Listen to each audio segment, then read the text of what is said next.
How can we get more money into SMEs and the real economy? I think one of the channels is to create public development banks that the government can mandate to do it. They obviously have to do it efficiently. But in countries like Germany, for example, we have public development banks that finance the transition to the green economy, that finance SMEs, and it works very well. The problem we've got in the UK is we simply don't have local and regional banks compared to those other countries, USA, Germany, Japan, even Canada. By taking local deposits and lending them only to local businesses is one of the reasons why Germany has been more successful than we are in getting out of the recession, the 2008 recession. Our banks are more inclined to suck money out of the regions. They suck money out of Manchester and Birmingham and Newcastle and Leeds and gamble with it all over the world. It would be quite a simple matter for us to take this model and apply it in our own country. The really important thing, and the thing that would be tremendously useful to us, is that they empower people in localities to solve their own problems. When you look at regional and local banks around the world in other countries, you find that after the crisis, they tended to continue to be able to lend to small businesses and to individuals in a way that the large banks in those same countries, the large banks, cut back their lending quite dramatically. 97% of the money supply is created by banks when they give out what's called a loan. It's actually not loaning things, it's creating new money and crediting the borrower's account by making up the number, fictitious number if you want, but that's how the money supply is created.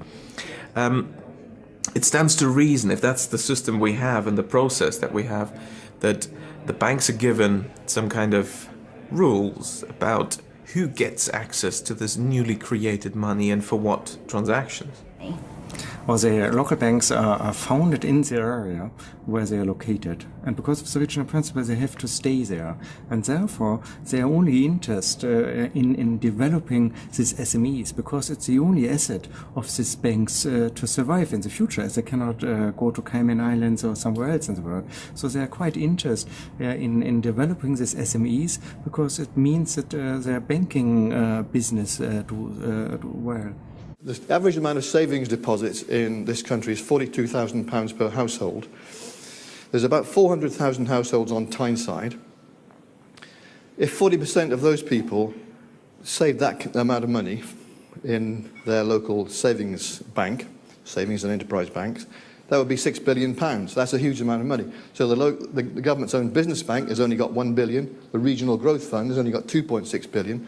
£6 billion focused on one small area like Tyneside could make a hell of a difference. I think that RBS has to be understood as a public institution that basically the taxpayers have invested in, and the taxpayers deserve to receive an ongoing flow of benefits from that investment.